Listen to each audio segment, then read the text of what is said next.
Jelly पीर की अनोखी कहानी। एक पीर जी थे। वो हर हफ्ता अपने मुरीद के पास भत्ता खाने जाते थे। मुरीदनी को ये बुरा लगता था।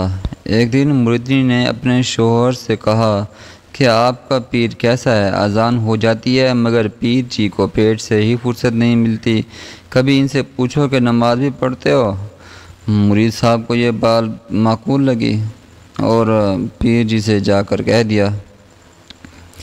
पीर जी ने गहरा सांस लिया और गविया हुए कि साहब, इस मुल्क में हमारे जोड़ का कोई नहीं, इसलिए हम इधर नमाज नहीं पढ़ते, हम मदीना में पढ़ते हैं बस। तो मुरीद ने कहा कि मैं तो समझ सकता हूँ मगर मेरी बीवी नहीं मानेगी। पीर जी ने कहा कि इसको कहो कि मैं बाहर से बेनमाजी हूँ, अंदर से नमाजी हूँ, सारा दिन जिक्र करता रहता हूँ। मुरीदनी को ये जवाब कुछ अजीब सा लगा मगर कुछ ना कह सकी। उधर पीर जी के दिनों की उल्टी गिनती शुरू हो गई। पीर जी ने मुरीदनी के दिल को मोह लेने के लिए एक मंसूबा बनाया। कुछ मुरीदों को कहा कि तुम यहाँ से 5 मील दूर एक खंडर मकान पर जाओ और फलां वक्त पर उस मकान को आग लगा दो और ठीक 5 मिनट बाद आग बुझा देना। तो पीर के सामने भत्ता पेश किया गया। अचानक पीर जी पानी पानी कहने लगे।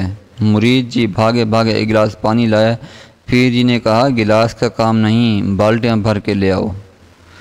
लिहाजा बाल्टियाँ लाई गईं। पीर जी ने वो बाल्टियाँ ज़मीन पर बहाना शुरू कर दी। कुछ देर बाद सुकून से बैठ गए। मुरीद जी ने पूछा कि आपको अचानक क्या हो गया था।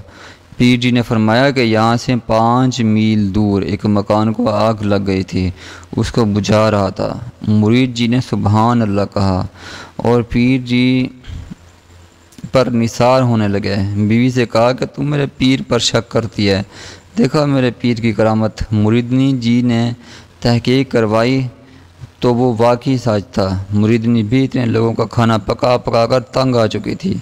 आखिर एक बार भात पकाया और चीनी ना डाली। मुरीद जी भात शरीफ लेकर पीर के पास पहुँचे और उधर मुरीदनी जी कपड़े धोने लग गई। पीर जी ने भात टेस्ट किया तो फीका था। मुरीद को चीनी का कहा। मुरीद जी बीवी से चीनी नहीं डाली। मुरीदनी, डाली है, शायद एक जगह से फीका हो, दूसरी तरफ से खा कर देखें। पीर जी ने दूसरी तरफ से भी टेस्ट किया तो वही हाल था। अब मुरीद जी को इस बात पर गुस्सा आया। फिर होना क्या था, लाल पीला होकर बीवी के पास पहुंचा और लड़ाई करने लगा। उधर बीवी जी को भी इसी वक्त का इंतज़ार था। बीवी ने डंडा उठाया और पीर जी की तरफ लपकी। पीर जी ने पूछा, क्या मजरा है, क्या हुआ।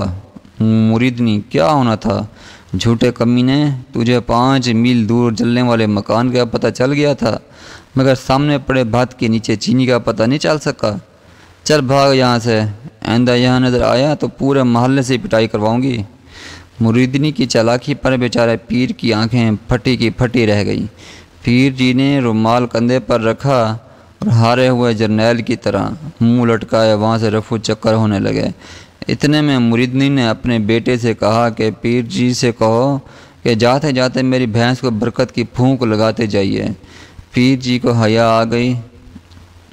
फूंक मारने के लिए भैंस के पास पहुँचे तो शशदर रह गए।